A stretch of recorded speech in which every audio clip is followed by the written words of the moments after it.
તું મને એવું કે બાહુબલી છે ને, હા, બાહુબલી કેમ સ્ત્રીઓને બહુ જ ગમ્યો? ઓબ્વિયસલી એકદમ હેન્ડસમ ને એવો હતો એટલે.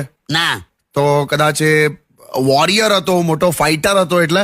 ના તો રોમેન્ટિક હતો એટલે. ના, એ ભરી સભામાં એની પત્નીનો પક્ષ લીધો એણે, અને એની મમ્મીને કહી દીધું કે મમ્મી તું ખોટી છે. પેલા થિયેટરમાં 90% સ્ત્રીઓ આ ડાયલોગ પછી પોતાના હસબન્ડ તરફ જોતી હતી આમ કરી.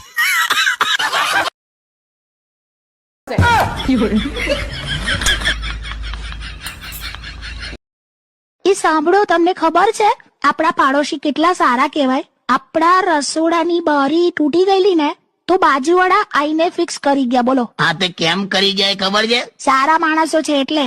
ના, તું રસોડામાં કંઈક એટલું ડેન્જર ખાવાનું બનાવે છે તે બાજુમાં એની સ્મેલ ના જાય એટલે એ લોકો એમના ખર્ચે બારી નાખી ગયા. સાવ નક્કામાં માણસો કહેવાય. એટલે હમણાં તો કે હારા માણસો કેવા આવું બોલતી હતી ને તું સમજ, એ લોકો ખોટા નથી. હમણાં તે ગુલાબ જળ નાખીને પનીર ટીકા બનાવ્યું હતું. અરે એ તો ગ્રેવી માટે પાણી પતી ગયેલું માટલામાં. તે ગુલાબ જળ વાપરવાનું. શાકમાંથી પરફ્યુમ જેવી સ્મેલ આવે, વઘારની સ્મેલ આવે, પછી પેલા લોકો નાખી જ જાય ને બારી રસોડામાં. એટલે હું એમને નડું છું એમ ને? નડવાનો સવાલ નથી વકા, તું પણ અમુક વસ્તુ તું સમજ. પેલો પિન્ટુડો હવે 8 મહિનાનું છોકરું છે ખાલી. હવે એના મા બાપ કસે જાય એટલે કોક વાર આપડી ત્યાં મૂકી જાય છે, અને હવે 8 મહિનાનું છોકરું છે એટલે એ રડે જ યાર જોર જોરથી. તે મેં ક્યાં ના પાડી? એટલે તો એને શાંત કરવા જોર જોરથી લોરી ગાતી હતી. સોજા રાજકુમાર. એટલે જ બાજુવાળાએ બૂમ પાડી કે બેન આના કરતા પેલાને રડવા દો. મરી ગયા. તમે જોજો ને, હું આ લોકોને છોડીશ જ નહીં. જો એને તો હું આજે જ આમ કહીશ કે હિંમત હોય ને તો એકલામાં આવીને મળ. આ તે ધમકી આપી કે ઓફર આલી? ધમકી? હારું લી, હા સોંગ સાંભળ.